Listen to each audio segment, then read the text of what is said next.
અવાજ આવે છે મારો? ચેક કરજો એકવાર.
અવાજ આવે છે મારો?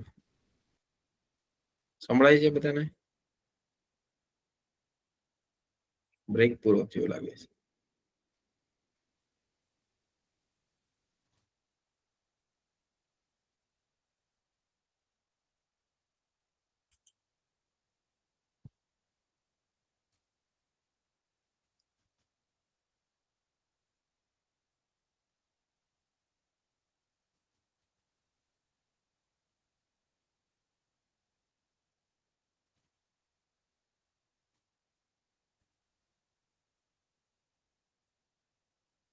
ચલો બધા જોઈન થઈ ગયા છે. અવાજ આવે તો એક સંસવ આપી દો એટલે હું સ્ટાર્ટ કરી દઉં લેક્ચર. આપણે લાસ્ટ લેક્ચર ની અંદર અહીંયા સુધી જોયું હતું ને? તો આજે આપણે શરૂ કરીએ મોલર કન્ડક્ટિવિટી.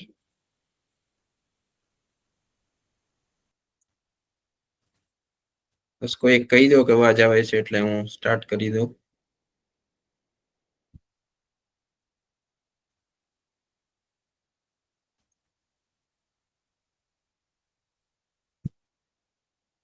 સંભળાય છે? હા સબ બરોબર. ઓકે ચાલો. જો સ્ક્રીન દેખાય છે બધાને? તો આપણે લાસ્ટ ટોપિક જોયો હતો ને, એ હતી વાહકતા એટલે કે કન્ડક્ટિવિટી. તો બધાને તો બ્લેન્ક સ્ક્રીન દેખાતી હશે, બરાબર? તો વાહકતા કન્ડક્ટિવિટીમાં આપણે વાત કરી હતી, બરાબર? હવે આપણે વાત કરવાની, એમાં આપણે અલગ અલગ વસ્તુ જોઈ હતી. જો ફરી વાર તમને યાદ દેવડાવી દઉં, જો તમે ભૂલી ગયા હો તો, બરાબર? પેલું કયું હતું? તો એમાં પેલું હતું અવરોધ આર, બરાબર? એનું સૂત્ર આપણે ધાર્યું હતું રો એલ ના છેદમાં એ. અહીંયા એલ ના છેદમાં એ જે છે એ હતો કોષ અચળાંક, કે જે હતું એલ ના છેદમાં એ. અને રો જે છે આ છે, બરાબર? રો એનો વ્યસ્ત જે હતો એ હતો કપ્પા. અને આર નો વ્યસ્ત હતો ઈ હતો જી. તો આવી રીતે આપણે આની અંદર આ ત્રણ કિંમત મૂકી હતી, 1 2 ને 3. તો આ 3 કિંમત મૂકી એટલે આપણી પાસે ફાઇનલ સૂત્ર આવ્યું જી ઇન્ટુ જી સ્ટાર બરાબર કપ્પા. લ્યો અહીંયા સુધી આપણે જોયું હતું ને, બરાબર. આના આપણે એક દાખલો ગણ્યો હતો, બરાબર. જી સ્ટાર એટલે શું છે તો કે કોષ અચળાંક છે, કોષ અચળાંક, બરાબર. હવે કોષ અચળાંક મતલબ તમે અવરોધ બદલો, 100 ઓહમ નો લ્યો કે 50 ઓહમ નો લ્યો તો પણ કોષ અચળાંક બદલાતો નથી. અચળાંક કોને કહેવાય? કોન્સ્ટન્ટ રહે. બદલાય શું કે જી અને કપ્પા, બરાબર. હવે કપ્પા કેવી રીતે મેળવવાનું હતું તો કે 1/ρ દ્વારા મળે. જી કેવી રીતે મેળવવાનું હતું તો કે 1/r દ્વારા. કારણ કે આર છે એ અવરોધ છે, જી છે એ વાહકતા છે, કન્ડક્ટિવિટી. તો બંને વાહકતા જ છે. તો હવે એક નવી વાહકતા જોવાની છે જેનું નામ છે મોલર વાહકતા, બરાબર. તો મોલર વાહકતા વિશે આપણે જોશું. તો સામાન્ય વાહકતા કપ્પા અને મોલર વાહકતા બે વચ્ચે તફાવત શું છે? મેઇન વસ્તુ ઈ જ. તો સામાન્ય વાહકતા અને મોલર વાહકતામાં તફાવત શું થાય? શબ્દ આવ્યો મોલર વાહકતા. ખાલી તમને એમ કે વાહકતા એટલે શું? તો વાહકતા પેલા તમારે એક ખાસ એકમ જોઈ લેવાનું કે એકમમાં પ્રતિ કદ આપેલું છે, પ્રતિ મોલ આપેલા છે. જો મોલ આપેલું હોય તો સમજી લેવાનું મોલર વાહકતા છે, બરાબર. તો અહીંયા જેમ આપણે કન્ડક્ટિવિટી સેલ લીધો હતો, કન્ડક્ટિવિટી એટલે કે વાહકતા કોષ. વાહકતા કોષનો આપણે સૂત્ર આવ્યું હતું, યાદ છે ને બધાને? કયું હતું? તો R1/R3 R2/R4. આમાં R2 ને આપણે કરતા બનાવ્યો હતો, એની ઉપરથી આપણે દાખલા ગણ્યા હતા. આર મળી જાય, આર ઉપરથી પછી આપણે રો, કપ્પા, જી સ્ટાર બધું મેળવ્યું. હવે મોલર વાહકતા જે છે, મોલર વાહકતા ઈ કપ્પા જેમ જ છે, પણ ફેર શું છે? તો મોલર વાહકતામાં અને કપ્પામાં ઘણો ફેર છે. જો તમે મોલર વાહકતા અને કપ્પાના સૂત્રમાં મુખ્ય તફાવત જોશો ને, તો મેં તમને ત્યારે પણ કીધું હતું મોલર વાહકતા અને કપ્પા વચ્ચે તફાવત શું છે? તો માની લો કે લેમડા એમ છે, આ છે આપણી મોલર વાહકતા, મોલર વાહકતા, બરાબર. કપ્પા જે છે એ ખાલી વાહકતા છે. હવે અહીંયા શું આવે? સિમેન્સ પર મીટર આવે યા સિમેન્સ પર સેન્ટીમીટર આવે, બરાબર. અહીંયા શું આવશે? તો સિમેન્સ પર મીટર તો આવશે જ, તે એની સાથે બીજું મોલ પણ આવે, બરાબર. જે વધારાનું છે એમાં શું આવશે? મોલ આવશે એની સાથે, બરાબર. તો મોલ આવે એનો મતલબ કે તમે આની અંદર લ્યો છો ને ઈ કુલ કદ લ્યો છો, કુલ કદ વી. અને અહીંયા તમે કપ્પામાં લ્યો છો ને ઈ લ્યો છો તમે એકમ કદ, એકમ કદ. તો એકમ કદની વાહકતા અને કુલ વાહકતા બે માં બહુ તફાવત છે. માની લો કે તમે એક પાત્ર લીધું, બરાબર. આ પાત્ર છે, તો આ પાત્રની અંદર જે પણ આયનો તમે ઓગાડ્યા છે, ધારો કે આ બધા આયન છે, તો આની વાહકતા જે છે એની અંદર કુલ તમે કદ વી ધારી લો તો એની કુલ વાહકતા આવશે લેમડા વી, એટલે કે મોલર વાહક. પરંતુ આનો નાનો એવો ટુકડો તમે લ્યો અને નાના નાના ટુકડા કરી દો આને, બરાબર. તો એક નાનો એવો તમે એનો ટુકડો લ્યો અહીંયા, બરાબર. એનો એકમ કદ લ્યો, એકમ કદ એટલે કે વી બરાબર 1. તો એકમ કદ લેશો તમે, એનો મતલબ કે આ થઈ ગયું કપ્પા, બરાબર. જેને આપણે શું કીધું? વિશિષ્ટ, વિશિષ્ટ મોલર વાહકતા, વાહકતા, વિશિષ્ટ મોલર વાહકતા, બરાબર. આટલો તફાવત છે. વિશિષ્ટ મોલર વાહકતાનો મતલબ એકમ કદ તમે લીધું, બરાબર. કદ એક એકમ લઈ લીધું એટલે વી બરાબર તમે 1 લઈ લીધું છે. આખા દ્રાવણની વાહકતા મેળવીએ તો એ હશે મોલર વાહકતા, પરંતુ તેમાં રહેલ માત્ર એકમ કદની વાહકતા જો તમારે મેળવી હોય તો ઈ હશે કપ્પા. બસ આ બેમાં મુખ્ય તફાવત આ જ છે. તો તમે એનું સૂત્ર જોશો તો તમને આની અંદર દેખાશે ને કે વાહકતા જે છે ઈ કપ્પા, માનો કોઈ એક એકમ જેટલું હોય તો કપ્પા લ્યો તો 2 એકમ 3 એકમ, કુલ કદ કેટલું છે વી, તો ગુણ્યા વી જેટલું કરો તો કુલ તમને મોલર વાહકતા આખા પાત્રની મળે. એટલા માટે લેમડા બરાબર કપ્પા ગુણ્યા કુલ કદ કર્યું, બરાબર. જો તમે વી બરાબર 1 એકમ લ્યો તો તો કપ્પા અને લેમડા એમ બે સમાન થશે. બરાબર? ઓકે. હવે આપણી પાસે એક બીજું છે, ઈ છે સાંદ્રતા. સાંદ્રતા એટલે કે મોલારિટી. મોલારિટી એટલે શું થાય? મોલ પ્રતિ લીટર. તો મોલ પ્રતિ લીટર ઉપર આપણે લીટરને કરતા બનાવીએ. તો આની અંદર તમને દેખાય છે આ, બરાબર, કે આ છે મોલારિટી બરાબર મોલ પ્રતિ લીટર. આમાંથી V ને કરતા બનાવીએ આપણે, તો V ને કરતા બનાવીને 1 મોલ પદાર્થ આપણે લેશું. તો અહીંયા 1000/m, જ્યારે તમે ml કે સેન્ટીમીટર લ્યો તો આની જગ્યાએ V ની જગ્યાએ મૂકી શકાય. તો ફાઇનલ આપણી પાસે જે સૂત્ર આવ્યું છે, આપણી પાસે જે સૂત્ર આવે, તો સૂત્ર શું થાય? મોલારિટી બરાબર મોલ પ્રતિ વોલ્યુમ અથવા લીટર. બરાબર? તો આવી રીતે V ને કરતા બનાવો તો મોલ પ્રતિ મોલારિટી. હવે મોલ તમે 1 એકમ લ્યો, બરાબર? હવે તમે લ્યો સેન્ટીમીટર એકમમાં, સેન્ટીમીટર ક્યુબ એટલે સીસી. સીસી એટલે શું થાય? ml. તો સૂત્ર શું આવશે? તો આવશે 1000 વાળું સૂત્ર. આપણે મોલારિટીમાં આવ્યું હતું 1000 W/mv, એ જ વસ્તુ અહીંયા આવશે. બરાબર? તો અહીંયા તમે મોલ 1 એકમ લીધો, 1/m થશે. હવે આ ml માં લેશો એટલે ઇન્ટુ 1000 થશે. એટલે કુલ હવે તમે આ કિંમત મૂકો તો કપ્પા જે છે, બરાબર, એનું સૂત્ર તમે જોશો મોલારિટી વાળું, તો એમાં તમે કપ્પા ઇન્ટુ V કરી, આ થઈ ગયું આપણું લેમડા m. આની જગ્યાએ મૂકી દો, થઈ જાય 1000 કપ્પા બાય. હવે ખરેખર અહીંયા શું આવશે? મોલારિટી બી અહીંયા આવશે નોર્માલિટી, એટલે C સાંદ્રતા આવશે. હવે નોર્માલિટી અને મોલારિટીમાં શું ફેર છે?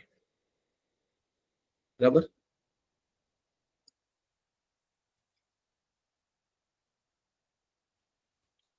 નોર્માલિટી બરાબર મોલારિટી ગુણ્યા n ફેક્ટર. n ફેક્ટર શું છે?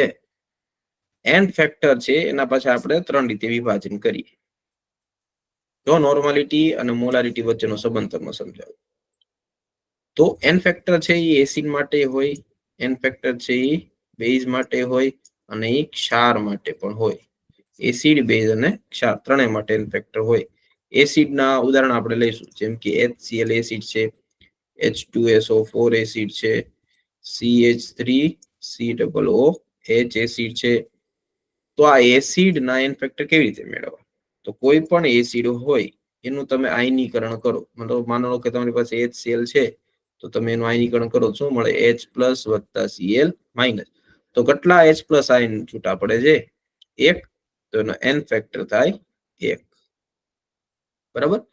ઉદાહરણ તરીકે તમારી પાસે છે CH3COOH, તો એનું આયનીકરણ કરો તો શું થાય? એમાંથી CH3COO- + H+. ભલે નિર્બળ છે પણ કેટલા H+ મુક્ત કરે છે?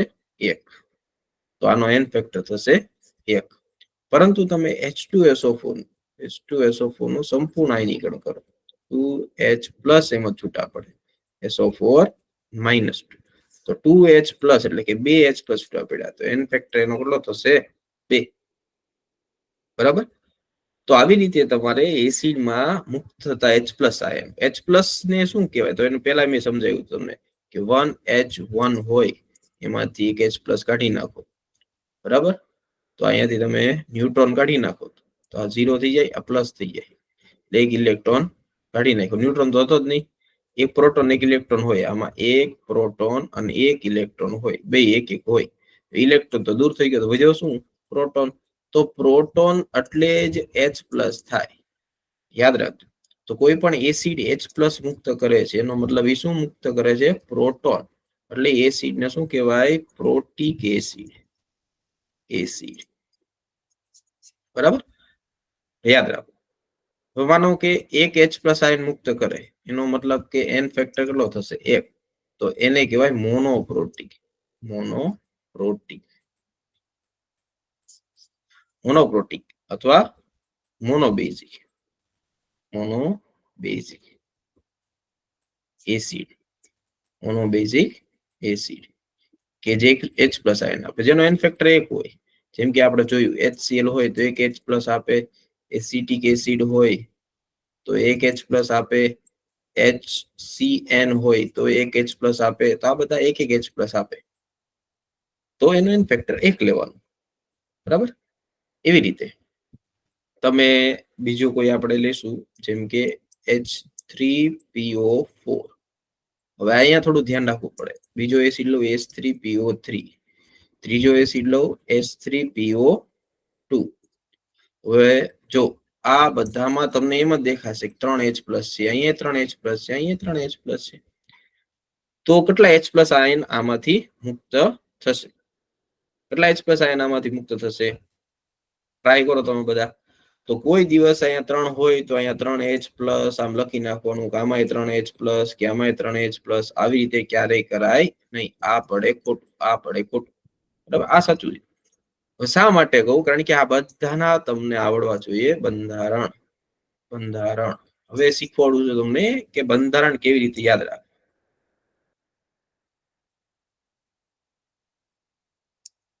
બરાબર, તો સ્ટ્રક્ચર એટલે કે બંધારણ. પેલું આપણે જોશું એસિડ માટે. એસિડના બંધારણ તમારે કેમ યાદ રાખે? તો જેટલા પણ ઓક્સો એસિડ છે, શું કહેવાય એને? Oxo acid. Oxo acid. તો બંધારણ આવડશે તો જ તમને ખબર પડશે કેટલા H+ આયન મુક્ત કરી શકે. બંધારણને અંગ્રેજીમાં સ્ટ્રક્ચર કહેવાય. ખાસ આવડવા જરૂરી છે કારણ કે કેમિકલ બોન્ડિંગમાં ઉપયોગી છે, પી વિભાગના તત્વોમાં આવે તમારે, એટલે ઇનઓર્ગેનિકમાં તો એસિડ આવવાના જ છે અને આપણે તો એનફેક્ટર તરીકે ઉપયોગમાં લેશું.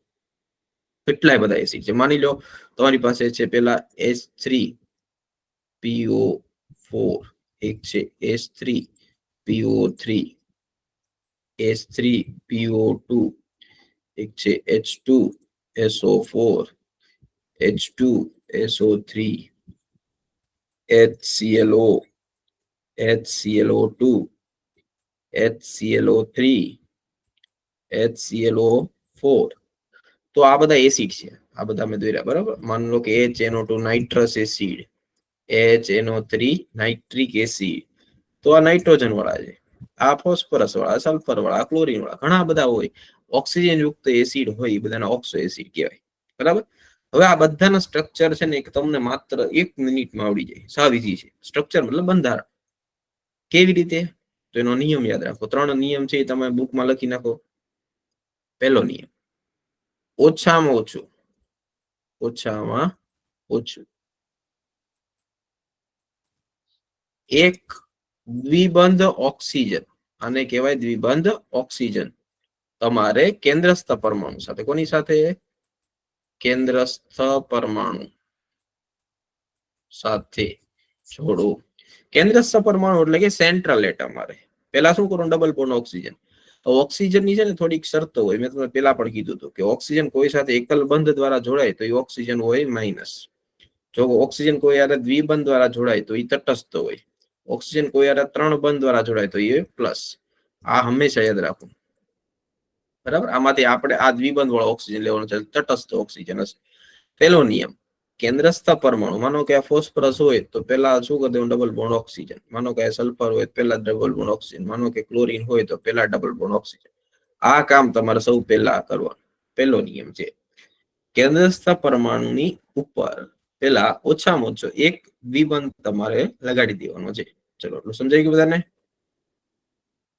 ઓકે, ચલો તો આગળ વધીએ આપણે. સ્ક્રીન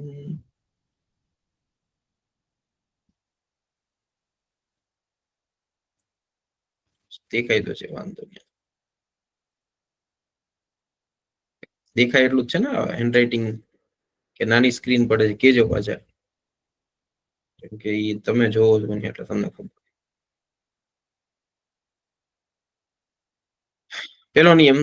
હવે આગળ વધીએ આપણે બીજા નિયમ ઉપર.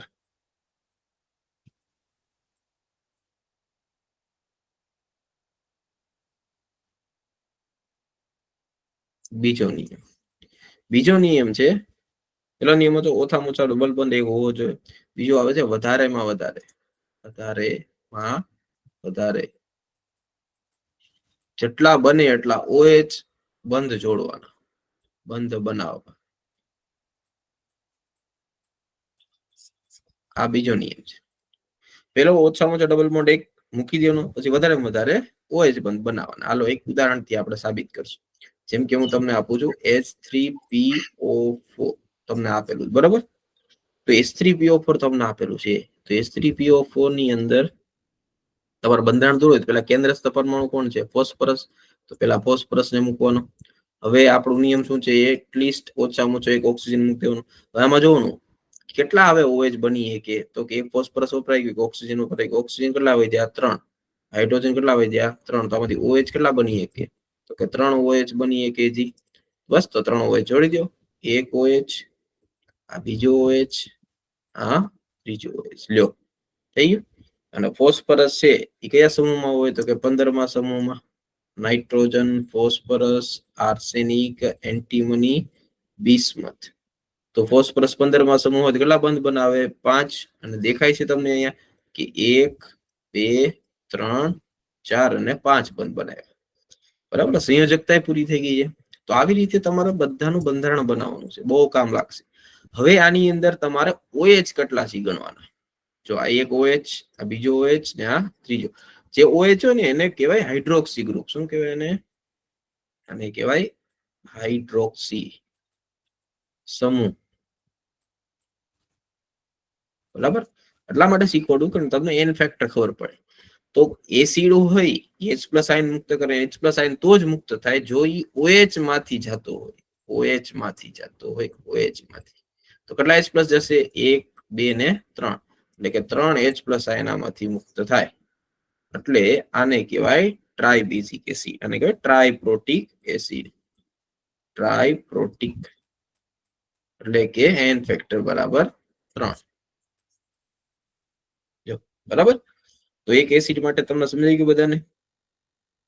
ઓકે, તો આગળ વધીએ આપણે. એક બીજું ઉદાહરણ આપું તમને.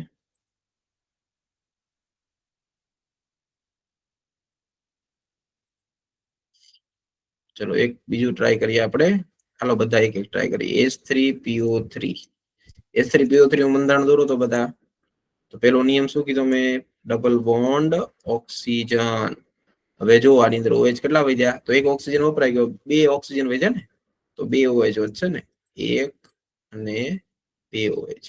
હવે જો 1, 2 ને 3 ઓક્સિજન તો ખૂટી ગયા. ફોસ્ફરસ એ વપરાઈ ગયો. તો વધ્યું શું? એક હાઇડ્રોજન. બસ તો એક હાઇડ્રોજન લગાડી દો. થઈ ગયું બંધારણ તૈયાર. તો એક હાઇડ્રોજન OH વાળો, આ બીજો. બધા હાઇડ્રોજન H+ મુક્ત ન કરે. OH વાળા હાઇડ્રોજન જ H+ મુક્ત કરશે. એક OH આ બાજુ, એક OH તો એક આ બાજુથી, એક આ બાજુથી. એટલે કુલ ઈ 2 જ H+ આયન મુક્ત કરે છે. એનો એન ફેક્ટર 2 થાય કારણ કે ડાયપ્રોટિક છે. ડાયપ્રોટિક એટલે કે દ્વિપ્રોટિક. દ્વિપ્રોટિક. બરાબર. તમે એમ કહેશો સર તો આ હાઇડ્રોજન નું શું કામ? તો હા, ઈ હાઇડ્રોજન નું કામ છે. આ હાઇડ્રોજન છે રિડક્શન માટે જવાબદાર છે. રિડક્શન માટે જવાબદાર છે. આપણે ઇનઓર્ગેનિક ભણશું એની અંદર હું તમને શીખવાડીશ. ત્યારે હું ફરીવાર તમને આ જ વસ્તુ ફરીવાર સ્ટ્રક્ચર દો કરાવીને કહીશ કે ચલો આમાંથી કયો એસિડ છે વધારે સારો રિડક્શન કરતા છે, કોણ પ્રબળ રિડક્શન કરતા છે, કોણ રિડક્શન કરી શકે, કોણ ન કરી શકે. તો જેની પાસે આવો એકલ હાઇડ્રોજન હોય સીધો જોડાયેલો, એ રિડક્શન માટે જવાબદાર હોય. તો H3PO3 છે એ શું કરી શકે છે? તો કે રિડક્શન. આ રિડક્શન કરશે. રિડક્શન. બરાબર, યાદ રાખો. તો આવી રીતે તમે ધારો તો ઘણા બધા દોરી શકો છો.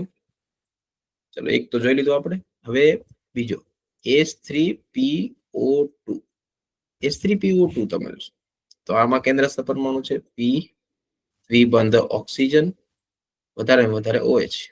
જો ઓક્સિજન તો પૂરા થઈ ગયા, 2 જ ઓક્સિજન હતા ને. હા, તો વધ્યું કોણ? હાઇડ્રોજન. તો જો એક હાઇડ્રોજન, એક હાઇડ્રોજન. ઓલામાં શું હતું? H3PO3 માં થોડી વાર પહેલા આપણે દોર્યું એમાં, તો એમાં દ્વિબંધ ઓક્સિજન 2 OH બન્યા હતા. બરાબર. એની પહેલા શું હતું? તો H3PO4. H3PO4. તો એમાં તો બધા OH હતા 3 3. આમાંથી પ્રશ્ન આવશે. જો આમાં 1, 2 ને 3 OH એટલે કે એન ફેક્ટર 3 થાય. આમાં 1 અને 2 OH તો એનો એન ફેક્ટર 2 થાય. આમાં કેટલા? એક જ OH તો એનો એન ફેક્ટર કેટલો થાય? 1 થાય. આનો એન ફેક્ટર 2 થાય. આનો એન ફેક્ટર 3 થાય. બરાબર. તો આવી રીતે એન ફેક્ટર મેળવવાના. તમે એમ કહો સર આનું શું કામ છે, તો આ આપણે મોલારિટી નોર્માલિટી દાખલામાં લેવાનું છે. નોર્માલિટી બરાબર મોલારિટી ગુણ્યા એન ફેક્ટર. આ એન ફેક્ટર ની જગ્યાએ આપણે આ કિંમત મૂકવાની છે. બધી જ જગ્યાએ આવશે, ઇનઓર્ગેનિકમાં ખાસ આવશે. આમાં કહેશે કોણ સારો રિડક્શન કરતા, તો જેની પાસે સીધા જોડાયેલા હાઇડ્રોજન વધારે હોય. સીધા જોડાયેલા હાઇડ્રોજન, કોની પાસે સીધા જોડાયેલા હાઇડ્રોજન વધારે, તો જોશો તમે તો આ સીધા જોડાયેલો હાઇડ્રોજન, આ સીધા જોડાયેલો હાઇડ્રોજન, આની પાસે 2, આની પાસે 1, આની પાસે 1 બી નથી. તો આ બંને જવાબદાર છે રિડક્શન માટે. તો વધારે પ્રબળ અથવા સારો રિડક્શન કરતા કોણ, તો જેની પાસે વધારે સીધા જોડાયેલા હાઇડ્રોજન હોય. સૌથી વધારે આ રિડક્શન કરતા, પછી આવી રીતે ઘટતું જાય. બરાબર, આ રિડક્શન કરતાની પ્રવૃત્તિ વધતી જાય. જો આ પ્રશ્નમાંથી પૂછાઈ શકે, પૂછાણાય છે, પૂછાશે પણ. ખાસ ધ્યાન રાખજો. આમાંથી એન ફેક્ટર પૂછાય, આમાંથી કેટલા H+ આયન મુક્ત કરે પૂછાય. બરાબર, અથવા આમાંથી કોણ સારો એવો રિડક્શન કરતા છે એવો પ્રશ્ન પૂછાય. આ ફોસ્ફરસ માટે આપણે જોયું. આ જ વસ્તુ તમે સલ્ફ્યુરિક ને સલ્ફ્યુરસ માટે પણ કરી શકો. Sulphurous acid H2SO3, sulphuric acid H2SO4. બરાબર, તો નિયમ શું કીધો છે મેં તમને? બસ એ નિયમનું પાલન કરો. એક દ્વિબંધ ઓક્સિજન, વધારે વધારે OH. તો કેટલા ઓક્સિજન છે, કેટલા હાઇડ્રોજન છે, તો જો 2 OH બની ગયા. હવે જો શું, 2 હાઇડ્રોજન ઉપર આવી, 1 સલ્ફર અને 3 ઓક્સિજન. બસ બધું થઈ ગયું ને.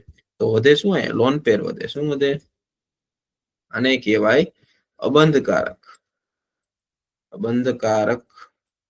ઇલેક્ટ્રોન યુગ્મ. આ શબ્દ એનસીઆરટી ના છે. અંગ્રેજીમાં એને કહેવાય લોન પેર, જે બંધમાં ભાગ નથી લેતા. અને જે બંધમાં ભાગ ન લે અબંધકારક કહેવાય. ઇલેક્ટ્રોન યુગ્મ એટલે જોડી, એક ઇલેક્ટ્રોનની જોડ હશે. કારણ કે સલ્ફર છે ને, સલ્ફર એ કયા સમૂહમાં છે? 16મા સમૂહ. 16મા સમૂહમાં ઓક્સિજન, સલ્ફર, સિલેનિયમ, ટેલ્યુરિયમ અને પોલોનિયમ. એટલે કે બધા પાસે 6 ઇલેક્ટ્રોન. કેટલા હોય? 6 ઇલેક્ટ્રોન. તો આ 6 ઇલેક્ટ્રોન જે છે એ જોશો અહીંયા, તો 1 2 3 4 5 ને 6 થઈ ગયા. આવી રીતે બંધારણ હોય. સલ્ફ્યુરિક એસિડ દોરો. નિયમ તો ઈ જ છે આપણો, સલ્ફર, દ્વિબંધ ઓક્સિજન, વધારે વધારે OH, એક OH આ બાજુ, એક OH આ બાજુ. તો જો આમાં હજી ઓક્સિજન છે. ઓક્સિજન મેં કીધું ઉપર અહીંયા પ્લસ માઇનસ કે લખ્યું છે નહીં ને, પ્લસ માઇનસ હોય તો અહીંયા તમે દ્વિબંધ 3 બંધ એવું કરવાનું. બાકી તમારે તટસ્થ હોય તો ઓક્સિજનમાં દ્વિબંધ રાખવાનો, પ્લસ હોય તો તમારે 3 બંધ કરવાના, માઇનસ હોય તો ઓક્સિજનને સિંગલ બોન્ડ કરો. બરાબર, જો આમાંથી માઇનસ વાળું બનાવી દઉં એટલે તમને ખબર પડે. તો આ 2H+ આયન દૂર થઈ જાય ને, તો આવી રીતે બને. ડબલ બોન્ડ ઓક્સિજન ઉપર, ડબલ બોન્ડ ઓક્સિજન નીચે. આ બાજુથી O- થઈ ગયો, H+ નીકળ્યું, આ બાજુથી માઇનસ. તો આ થઈ ગયો SO4. કેટલા માઇનસ છે? 2. Sulphate ion. હવે સમજાણું? સલ્ફેટ આયન સલ્ફ્યુરિક એસિડ માંથી બન્યું. બરાબર, કારણ કે એમાંથી શું કર્યું? 2H+ દૂર થઈ ગયા, તો વત્તા 2H+. આને કહેવાય સમજવું. બરાબર, એવું નહીં કે આમ હાલો ભાઈ ગણિત છે, ગણિતની જેમ લખી નાખ્યું, નહીં. બરાબર, તમે માનો કે ફોસ્ફોરિક એસિડ હતું H3PO4, તો આનું આપણે બંધારણ દોર્યું હતું, P ડબલ બોન્ડ ઓક્સિજન, વધારે વધારે OH. તો કેટલા છે? 1 2 અને 3 3 કાઢી નાખો હાલો. તો શું થાય? તો એક ઓક્સિજન અહીંયા માઇનસમાં આવશે, એક ઓક્સિજન અહીંયા માઇનસમાં આવશે, એક ઓક્સિજન અહીંયા માઇનસમાં આવશે. એટલે કે આ બની ગયો PO4. માઇનસ કેટલા થયા? 3. તો આ થઈ ગયો ફોસ્ફેટ આયન. તો એને શું કર્યું? 3H+ ગુમાવ્યા ને. જો તમને દેખાય છે 3H+ ગુમાવે, આ થયો એન ફેક્ટર. બરાબર, ઓકે. બરાબર, તો આવી રીતે હવે તમને બધાને એન ફેક્ટર કાઢતા આવડી જવું જોઈએ. બરાબર, તો બધા ટ્રાય કરો. જેમ કે HClO, HClO2, HClO3 અને HClO4. અને કહેવાય ક્લોરસ એસિડ, હાઇપોક્લોરસ. અને કહેવાય હાઇપોક્લોરસ એસિડ. અને કહેવાય ક્લોરસ એસિડ. ક્લોરસ એસિડ, આને કહેવાય ક્લોરિક એસિડ, ક્લોરિક એસિડ, અને આને કહેવાય પરક્લોરિક. એટલે તમારું સૂત્ર શું યાદ રાખવાનું ખબર છે? હાઇપો અસ ઈક અને પર. બસ આટલું યાદ રાખવાનું. હાઇપો અસ ઈક અને પર. એટલે તમારું થઈ જાય 1 3 5 અને 7. આ લખ્યા છે મેં ઓક્સિડેશન આંક. ઓક્સિડેશન આંક એટલે નીચે વાળો જે ઓક્સિડેશન આંક છે એક વાળો એ છે હાઇપો. હવે ક્લોરીન છે હાઇપો ક્લોરસ, પછી આવે ક્લોરસ, પછી આવે ક્લોરિક, પછી આવે પરક્લોરિક. તો હાઇપોક્લોરસ એસિડ, ક્લોરસ એસિડ, ક્લોરિક ને પરક્લોરિક એસિડ. નામકરણ આવડી ગયું બધાને? ઓકે. 1 3 5 7 લખ્યું છે મેં ક્લોરીન ના ઓક્સિડેશન આંક લખ્યા છે. ક્લોરીન નો ઓક્સિડેશન આંક બધામાં ક્લોરીન નો ઓક્સિડેશન આંક આપણે મેળવ્યો. બરાબર. તો હવે શું કરીએ આપણે? એક એક ના બંધારણ દોરી, પછી એમાંથી કેટલા H+ દૂર થાય છે, એનો n ફેક્ટર કેટલો, કયા કયા આયન બને છે. તો જોઈએ આપણે. પેલો આપણી પાસે છે HClO. તો બંધારણ કેવી રીતે હશે? મેં કીધું દ્વિબંધ ઓક્સિજન. તો તમે કહેશો આવું કરશો તો અહીંયા કઈ વધશે જ નહીં, એક જ H વધશે. હે? તો HClO માં તમારે એવું કઈ જોવાની જરૂર નથી. બરાબર, કારણ કે એમાં એક જ છે એટલે એ કોઈ પ્રોબ્લેમ નહીં. તો આમાં તો એક જ H+ મુક્ત થશે અને ClO-. તો આનું નામ હતું હાઇપોક્લોરસ એસિડ. તો જે આ ClO- આયન બન્યો ને એને કહેવાય હાઇપોક્લોરાઇટ. હાઇપોક્લોરાઇટ આયન. જો આપણા દ્રાવણ ચેપ્ટરમાં એક ઉપયોગ કર્યો છે, યાદ છે? દ્રાવણ ચેપ્ટર નંબર 2 એમાં આપણે NaOCl નો ઉપયોગ કર્યો. કોને યાદ છે? એમાં આપણે જો સોડિયમ હાઇપોક્લોરાઇટ નું દ્રાવણ કે જે NaCl અને નવજાત ઓક્સિજન મુક્ત કરે, ઓક્સિડેશન કરતા બ્લીચિંગ એજન્ટ તરીકે આપણે વાપરતા હતા ને. તો ઈ છે આ હાઇપોક્લોરાઇટ આયન. બરાબર છે. ઓક્સિડેશન કરતા હતા, બ્લીચિંગ એજન્ટ તરીકે આપણે વાપરી શકાય. ઓકે. તો આવી રીતે બીજો છે HClO2. HClO2 માં શું છે? H+ વત્તા ClO2 માઇનસ. તો આમાં તમે જો બંધારણ દોરશો તો એક દ્વિબંધ વત્તા OH. બરાબર. તો આ H+ આમાં દૂર થઈ ગયો. તો Cl દ્વિબંધ ઓક્સિજન O-. બસ ઓક્સિજન પાસે કેટલા હોય? 7. તો 1 2 3 4 5 6 આ 7 થઈ ગયા. તો આ બંધારણ આવશે ClO-. તો આનું નામ શું હતું? ક્લોરસ એસિડ. ક્લોરસ એસિડ. તો આયનનું નામ છે ક્લોરાઇટ આયન. ક્લોરાઇટ આયન. બરાબર. તો આવી રીતે તમે ક્લોરસ પછી કયું આવશે? ક્લોરિક એસિડ. તો હવે HClO3. HClO3 નું સ્ટ્રક્ચર દોરો તો Cl દ્વિબંધ ઓક્સિજન, વધારે OH. તમને હાઇડ્રોજન એક જ છે તો OH તો એક જ આવવાના છે. હા, પછી એક ઓક્સિજન વધ્યો, થઈ ગયા 5 ને 2 7. તો હવે અહીંથી H+ દૂર કરી નાખો તો Cl દ્વિબંધ ઓક્સિજન માઇનસ અને એક લોન પેર થઈ ગયું. આ થઈ ગયું ClO3 માઇનસ નું બંધારણ. બરાબર. ખરેખર કેવું હોય ખબર છે? તો તમે સંકરણ જો વ્યવસ્થિત શીખ્યા હો તો એમાં એવું હોય કે આમાં 1 2 3 એટલે કે sp2 જેવું હશે ને વચ્ચે ઉપર એક લોન પેર હશે. લોન પેર શું કરશે? એને અપાકર્ષણ કરે. જેમ આપણે એમોનિયામાં કરતા ને એ જ વસ્તુ. કેમ એમોનિયામાં તો NH3 એમોનિયા અને અહીંયા લોન પેર હતો. તો નીચે કેવું બન્યું હતું? ત્રિકોણ, પિરામિડ. એ જ વસ્તુ અહીંયા બનશે. Cl છે, ઉપર શું છે? Lone pair. તો એક બાજુ એક ઓક્સિજન, બીજી બાજુ એક ઓક્સિજન અને એક આ ઓક્સિજન માઇનસ. તો આ પણ શું બન્યું? તો કે ત્રિકોણીય પિરામિડ. બરાબર. આકાર, બંધારણ બંને યાદ રાખો. જીઓમેટ્રી ને શેપ બંને પ્રશ્નોમાં પૂછાય. હવે જોવાનું લોન પેર વત્તા બોન્ડ પેર. તો એક લોન પેર, તો 1 2 3 બોન્ડ પેર. 1 + 3 = 4. 4 એટલે sp3 સંકરણ. બરાબર. સરવાળો જો 3 થાય તો 1 S અને 2 P sp2 સરવાળો 4 થાય. તો તમને લગભગ બધાને ખબર હશે. sp3 5 થાય તો sp3d બરાબર આવી રીતે તમારે કેમિકલ બોન્ડિંગમાં આવે ચલો તો આ થઈ ગયો આપણો ક્લોરિક એસિડ તો આયન બની ગયો ક્લોરેટ આયન એવી રીતે પછી આવે છે HClO4 પર ક્લોરિક એસિડ તો પર ક્લોરેટ આયન મળશે એમાંથી HClO4 તેમાંથી આયન બનશે H+ ClO4 minus plus Cl વિબંધ ઓક્સિજન કેટલા છે આમાં તો હજી તો અહીંયા આવશે OH વિબંધ ઓક્સિજન વિબંધ ઓક્સિજન થઈ ગયું તો આ H+ અહીંથી દૂર થઈ જશે તો Cl આ બધા નામ રહેશે આ થઈ ગયો માઈનસ થઈ ગયો HClO પર ક્લોરેટ આયન નામ થશે પર ક્લોરેટ આ જે એસિડ હતું એ હતો ક્લોરિક એસિડ પર ક્લોરિક એસિડ પર ક્લોરિક એસિડ ઓકે આ વાત કરીએ આપણે એસિડ એસિડ માંથી H+ આયન દૂર થશે જેટલા H+ આયન દૂર થાય એટલા એના એન ફેક્ટર હોય ને એન ફેક્ટર આપણે મૂકવાના છે એટલે મોલારિટી ઉપરથી નોર્માલિટી મળશે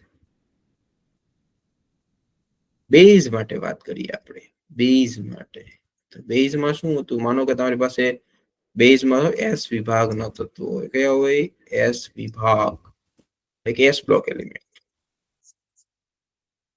જો માની લો તમે લિથિયમ છે lithium sodium potassium rubidium caesium ભલે આ અહીંયાથી તમે સોડિયમ મેગ્નેશિયમ કેલ્શિયમ સ્ટ્રોન્શિયમ બેરિયમ બરાબર તો આ બધા છે +2 વાળા છે આ બધા છે એ +1 વાળા કારણ કે આ પહેલો સમૂહ છે અને આ બીજો સમૂહ છે પેલા સમૂહને આપણે શું નામ આપ્યું હતું તો કે આલ્કલી બીજા આપણે સમૂહને નામ આપ્યું હતું આલ્કલાઇન આલ્કલાઇન અર્થ ધાતુ એટલે આલ્કલાઇન અર્થ મેટલ બરાબર તો આ +1 વાળા +2 વાળા તો તમને સિમ્પલ બેઝ એટલે શું થાય કે ધાતુ સાથે OH જોડાય એટલે શું બનાવે બેઝ આપે ધાતુ સાથે OH જોડાય એટલે શું આપે બેઝ તો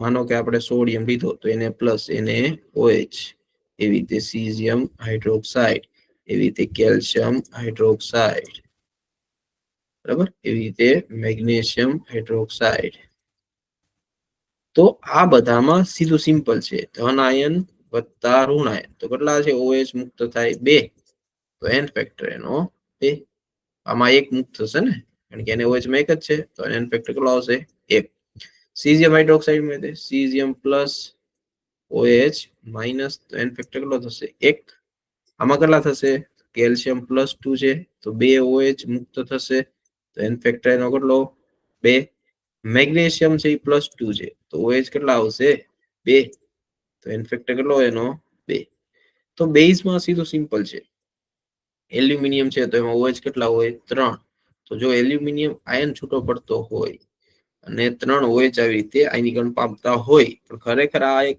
જિલેટિનિયસ વ્હાઇટ પીપીટી છે ઝીલી જેવા ટ્રાન્સપેરેન્ટ અવક્ષેપ હોય એને કે જિલેટિનિયસ વ્હાઇટ પીપીટી એક જ એવા છે આખા કેમિસ્ટ્રીમાં એલ્યુમિનિયમ હાઇડ્રોક્સાઇડ એક જ એવો છે કે જે જેલી જેવા સફેદ અવક્ષેપ જેલી જોઈએ ને વેસ્ટ પેટ્રોલિયમ જેલી હોય ને એ ટાઈપ તો આનો ઇન્ફેક્ટ થાય 3 બરાબર એક્સેપ્શનમાં શું છે એક તો એક બોરિક એસિડ છે જેનું H3BO3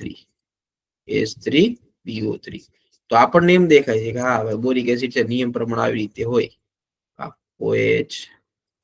OH ને H પણ આવું નથી બોરિક એસિડમાં આવું નથી બોરિક એસિડનું બંધારણ આવી રીતે OH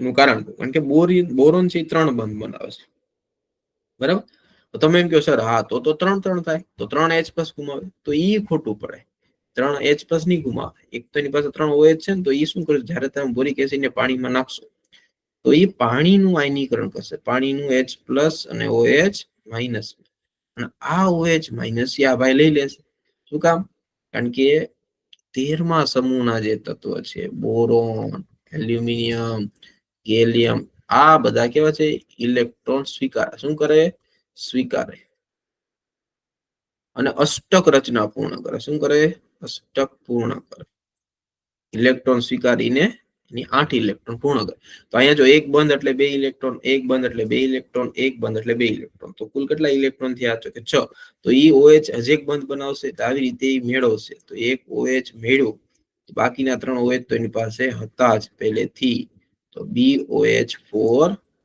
માઈનસ બરાબર ટેટ્રા હાઇડ્રોક્સી બોરેટ આયન બન્યો અને પાણી પાસે H+ આયન નું દાન કરાયું પાણી પાસે H+ આયન નું દાન કરાયું તો H+ આયન તો એક જ મુક્ત થયો ને એસિડ છે તો એનો n ફેક્ટર એક જ થશે 3 નહીં થાય એટલે એક્સેપ્શન છે બધા એમ કે ને એક્સેપ્શન છે એક્સેપ્શન નથી સમજો એક્સેપ્શન જેવું કઈ કેમિસ્ટ્રીમાં છે જ નહીં તમે એને વ્યવસ્થિત સમજો કે આનો n ફેક્ટર 1 શા માટે છે તો કે બોરિક એસિડમાં કેન્દ્રમાં કોણ છે બોરોન બોરોન જે છે ઈ 3 બંધ બનાવી શકે તો 4 મેક્સિમમ કેટલા તો કે 4 તો બોરોન પાસે 3 બંધ ઓલરેડી હતા તો એક બંધમાં 2 ઇલેક્ટ્રોન તો 3 માં 6 ઇલેક્ટ્રોન અષ્ટક રચના પૂર્ણ કરવા કેટલા જોવે હજી 2 જોવે તો પાણી પાસેથી હજી એક OH સ્વીકાર લેશે 4 બંધ બનાવશે 4 દુ ને 8 ઇલેક્ટ્રોન પૂરા થઈ ગયા અષ્ટક પૂર્ણ હોય ને એ જ વધારે સ્થાયી હશે બરાબર એટલા માટે એટલે એનો n ફેક્ટર કેટલો થશે 1 થશે 3 નહીં થાય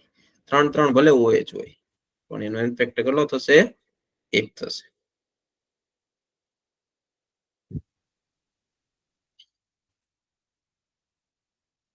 ઓકે ચલો તો એ વસ્તુઓ બધાને સમજાઈ ગઈ છે ચલો n ફેક્ટર બધાને સમજાઈ ગયું તો હવે તમારે સીધું શું કરવાનું છે આ ફોર્મ્યુલા છે બરાબર તો ફોર્મ્યુલા તમારી પાસે જે હતું આપણું મોલર કન્ડક્ટિવિટી વાળું એમાં તમારે નીચે છે ઈ મૂકવાની છે સાંદ્રતા નોર્માલિટીમાં 1000 કપ્પા બાય સી એટલે નોર્માલિટીમાં જ મૂકવાની છે હવે વાત કરી છે આપણે મંદનની તો જે બીજું સૂત્ર છે બરાબર લેમ્બડા એમ બરાબર લેમ્બડા 0 માઇનસ રૂટ સી બરાબર એટલે એ રૂટ સી વાળું જે સૂત્ર છે લેમ્બડા 0 એ રૂટ સી વાળું સૂત્ર છે આ છે એના માટે આપણે વાત કરી પ્રબળ અને નિર્બળ વિદ્યુત વિભાજ્ય માટે મોલર વાહકતા લેમ્બડા એમ બરાબર lambda 0 M minus A C raise to 1/2 1/2 નો મતલબ રૂટ સી હવે ખરેખર છે ને આને કહેવાય મોલર વાહકતા શું કહેવાય મોલર વાહકતા લેમ્બડા 0 ને કહેવાય અનંત મંદને મોલર વાહકતા બરાબર અને સી છે એ છે સાંદ્રતા કેમાં લેવાની છે નોર્માલિટી બરાબર એ જે છે એ છે આર્હીન્ય સચાંક બરાબર તો હવે તમે આને હવે તમે એમ છે સર આ લેમ્બડા 0 ક્યાંથી આવ્યું તો જ્યારે લેમ્બડા એમ ને આપણે મંદ કરીએ મંદ એટલું બધું કરીએ કે એનું કદ છે ખૂબ વધારે લઈ ઇન્ફાઇનાઇટ લઈ જાવ એટલે એક દરિયો જેટલું પાણી નાખી દો અનંત પાણી નાખી દો એટલે ખૂબ વધારે મંદ થઈ જાય એને કહેવાય ઇન્ફાઇનાઇટ ડાયલ્યુશન અનંત મંદને શું થાય તો કે કોઈ પણ નિર્બળ હોય કે પ્રબળ વિદ્યુત વિભાજ્ય હોય ઈ નિર્બળ હોય પ્રબળ હોય બંને 100% આયનીકરણ પામે 100% આયનીકરણ પામે તમને એમ થશે એસિટિક એસિડ 100% પામે હા સાચી વાત છે તમે HCl લ્યો તો HCl નું આયનીકરણ કેમાં થાય H+ અને Cl- તો 100% થાય ને કારણ કે પ્રબળ છે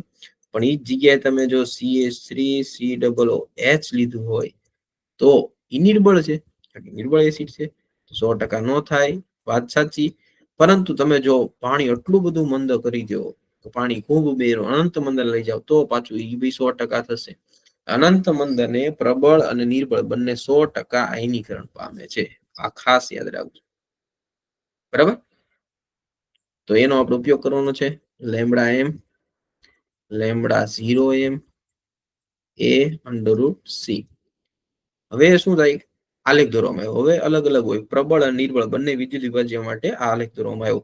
તો તમે જો આ રેખાના સમીકરણ જેવું તમને લાગશે, આ y બરાબર mx પ્લસ c. તો y અક્ષ ઉપર તમે જોશો, y અક્ષ ઉપર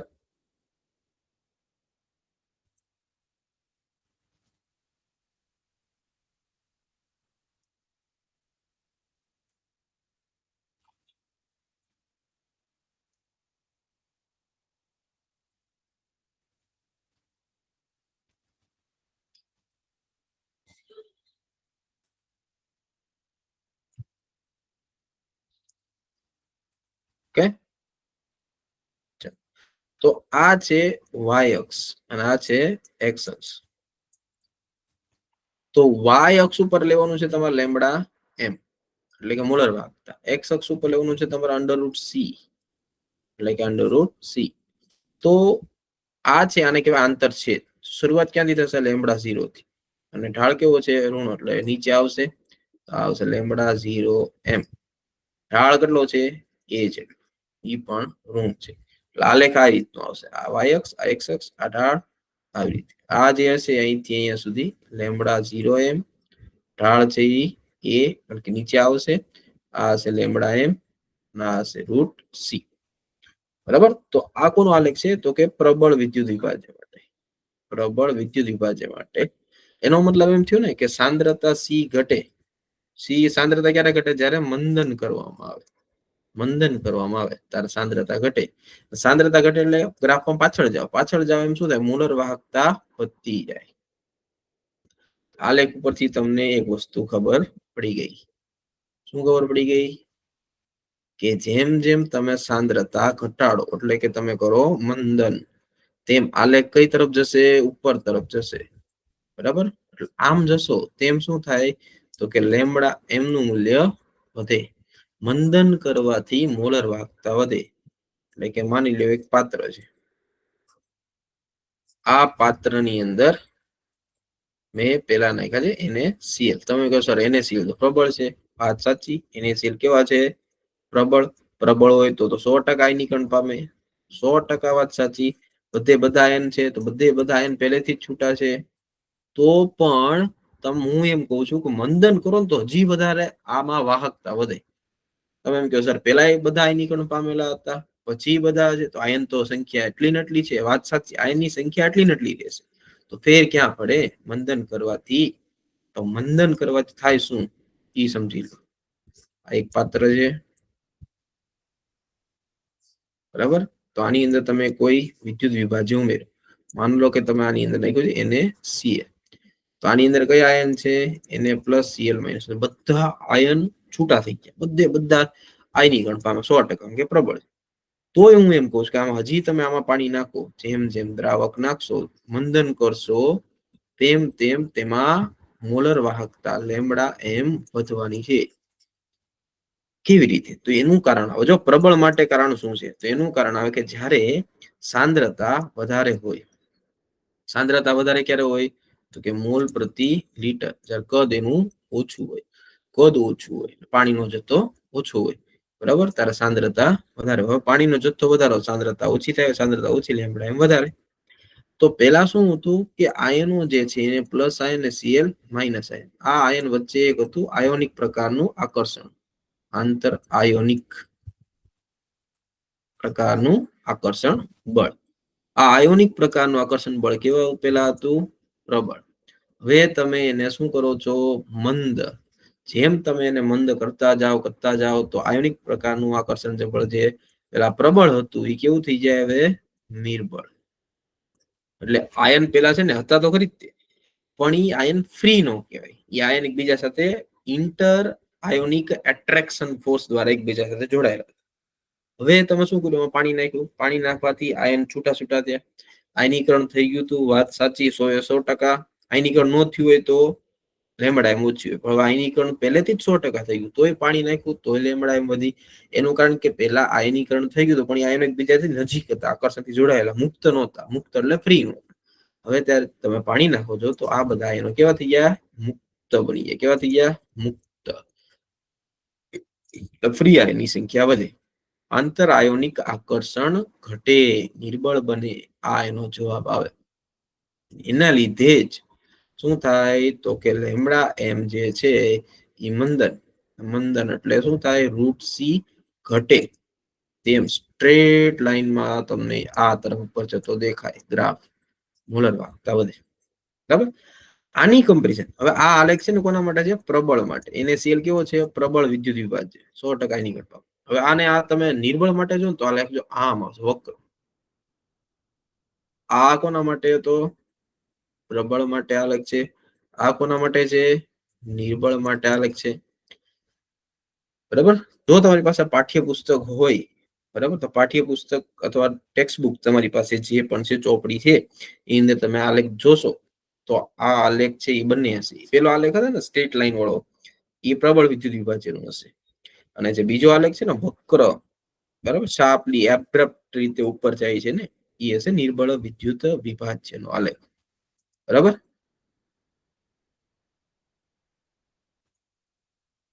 હવે નિર્બળમાં કેમ એટલું બધું વધારે છે, વધે? બંનેમાં વધે. આ બંનેમાં લેમડા એમ શું થાય, વધે. લેમડા એમ શું થાય, વધે. પણ પ્રબળની સાપેક્ષે નિર્બળમાં વધારે વધે છે, વધારે વધે છે. શું કામ? તો એનું કારણ શું છે? એનું કારણ છે કે જ્યારે તમે નિર્બળ વિદ્યુત વિભાજ્ય લ્યો, માનો કે આ પાત્ર છે, બરાબર, બીકર આવે તો સારું. હા, બીકર તો છે.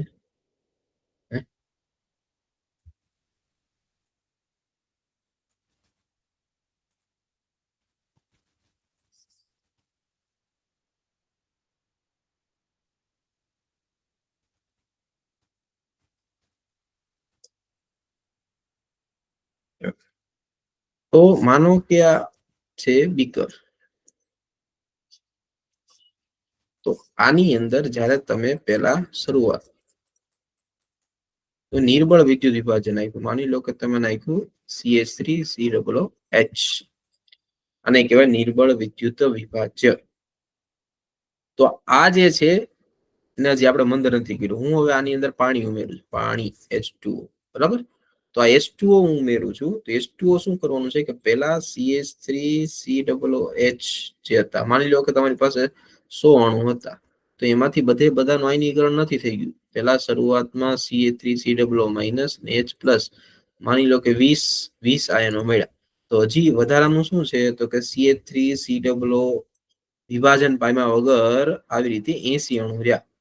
બરાબર. તો હવે થાય એવું કે જેમ જેમ તમે મંદન કરશો એટલે શું નાખશો એની અંદર, પાણી, તેમ તેમ હજી આનું આયનીકરણ થાય, પાછા આયન પડે છૂટા, CH3COO માઇનસ H પ્લસ, પાછું હજી આયનીકરણ થાય. એમ ધીરે ધીરે પાણી જેમ ઉમેરતા જશો તેમ તેમ આનું આયનીકરણ વધારે થવાનું છે. બરાબર. એટલે કે એનું વિયોજન વધારે થવાનું છે. એનું કારણ કે કદ વધે, પાણી ઉમેરો. બરાબર. જો તમે સંતુલન ચેપ્ટર ભણ્યા હશો, સંતુલન ચેપ્ટર ની અંદર નિર્બળ વિદ્યુત વિભાજ્ય માટે આવી રીતે હતું, CH3COOH, એનું આયનીકરણ થતું હતું CH3COO માઇનસ વત્તા H પ્લસ, શરૂઆતી સાંદ્રતા C00, C minus C alpha, C alpha, C alpha. બરાબર. તો આની ઉપરથી તમે કે એ મેળવો છે, C alpha square 1 minus alpha. બરાબર. તો આના દ્વારા તમને ખબર પડી જશે કે આલ્ફા જે છે, આલ્ફા એ ક્યારે વધે, જ્યારે એનું કદ વધારવામાં આવે. આલ્ફા વધારતા કદ વધારતા આલ્ફા વધે. એટલે આલ્ફા શું તો કે વિયોજન અંશ, વિયોજન અંશ. નાનો આપણે ઉપયોગ કરવાનો છે અત્યારે તે આ ઇક્વિલિબ્રિયમમાં ભલે આવી ગયું, પણ આ ઇલેક્ટ્રિલિબ્રિયમ સિવાય આનો ઉપયોગ C alpha square 1 minus alpha, આનું હું નથી કર્યું, આ નિપજના છેદમાં પ્રક્રિયા કર્યું છે મેં. તમે નિપજ જોશો તો C આલ્ફા ગુણ્યા C આલ્ફા, પ્રક્રિયકમાં શું છે C માઇનસ C આલ્ફા. બસ, તો C કોમન કાઢી લીધો, એક C કેન્સલ, આલ્ફા સ્ક્વેર થઈ ગયો, 1 માઇનસ આલ્ફા લ્યો થઈ ગયો સંતુલન નો વિયોજન અચળાંક એસી. હવે આ જ વસ્તુ પછી આપણે ઇલેક્ટ્રોમાં જવાની છે અત્યારે આની અંદર. બરાબર. જ્યારે આપણી પાસે લેમડા લેમડા 0 બંને મળી જતું હોય, ઈ પછીની વાત આવે, એ આવશે. ઓકે. તો જોઈ લો તમે, તો લગભગ આટલી વસ્તુ બધાને ક્લિયર થઈ ગઈ. બરાબર. પ્રબળ માટે સ્ટ્રેટ છે, પ્રબળ માટે થોડોક એવો વધારો થાય, પરંતુ તમે જોશો નિર્બળ માટે તો એમાં શું થાય, એબ્રપ્ટ ચેન્જ થાય, એમ ખૂબ વધારો થશે. આલ્ફા અને સાંદ્રતા એ બીજા દિવસ છે, જેમ પાણી ઉમેરશો સાંદ્રતા ઘટે એમ આલ્ફા વિયોજન વધશે. ઓકે, વી જોઈતી આપણે મોલર વાહકતા. મોલર વાહકતામાં શું હતું કે નીચે મોલારિટી હતી, હવે આવે તુલ્ય વાહકતા. મેં તમને પહેલાથી જ યાદ રાખવાની, તુલ્ય વાહકતા આપણે યાદ રાખવાની છે, બરાબર. લેમડા એમ એટલે શું હતું, 1000 કપ્પા બાય મોલારિટી વાળું સૂત્ર. હવે આવે લેમડા ઇક્વિવેલેન્સ, તુલ્ય વાહકતા 1000 કપ્પા બાય નોર્માલિટી. બસ અહીંયા એમ એટલે મોલારિટી લેવાની, અહીંયા ઇક્વિવેલેન્ટ એટલે નોર્માલિટી લેવાની, આટલો ફેર છે. અને કહેવાય મોલર વાહકતા, આને કહેવાય તુલ્ય વાહકતા. પણ આપણે દાખલા છે ને મોસ્ટ ઓફ આના જ ગણશું, એટલે એ ધ્યાન રાખવાનું તમારે એકમ શું આપેલો છે એની ઉપર. ઓકે, હવે જો આ તો મેં તમને કહી દીધું છે, બરાબર. સૂત્ર 1000 kappa by C, normality molarity into N factor, એટલે તમે લેમ્બડા મેળવી શકો છો. માની લો કે હાલો તમને એક દાખલો આવ્યો, તમારી સ્ક્રીન ઉપર છે દાખલો, જો કે what is the equivalent conductance of cell containing 0.1 normal solution H2SO4.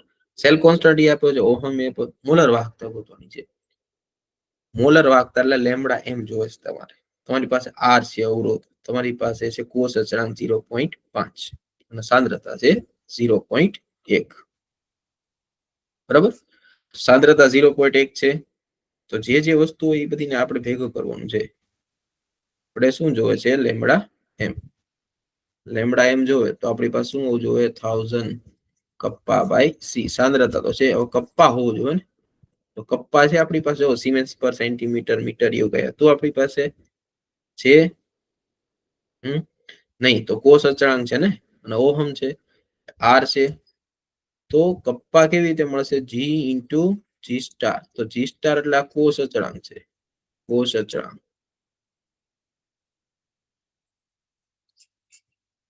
બરાબર. હવે જી કેવી રીતે મળશે, તો કે 1/r. લ્યો અહીંયા ઓહમ મૂકી દો, અહીંયા કોષ અચળાંક મૂકી દો, એટલે કપ્પા મળી જાય.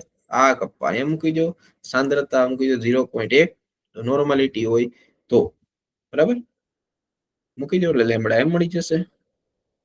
આપણી પાસે જે સૂત્ર છે બસ એમાં ખાલી કિંમત મૂકવાની છે, જે સૂત્ર મેં લખ્યું ઈતે, બરાબર. જી ઇન્ટુ જી સ્ટાર બરાબર કપ્પા, એટલે કપ્પા મળી ગયો. લેમ્બડા ઇક્વિવેલન્ટ એટલે 1000 કપ્પા બાય નોર્માલિટી મળી ગયું. તો છેલ્લે લેમ્બડા એમ ઇક્વિવેલન્ટ માં એન ફેક્ટર નો ફેર થતો, એન ફેક્ટર H2SO નો 2 હોય તો 2 વડે ગુણી નાખવાનું. ઓકે, ચલો તો આ તો આપણો આજનો ટોપિક, બરાબર. તો નેક્સ્ટ ટોપિક ની અંદર આપણે જોશું કોલરોસ નો નિયમ, બરાબર. એટલે એકવાર તમે થોડું ધ્યાન આપી અને એકવાર થોડું રીડ કરીને પ્રેક્ટિસ કરી અને આપણે ભેગા થઈએ પરિવાર પાછા નેક્સ્ટ સેશન ની અંદર શનિવારે. આઈ હોપ તમને સમજાણું હશે. મળીએ આપણે.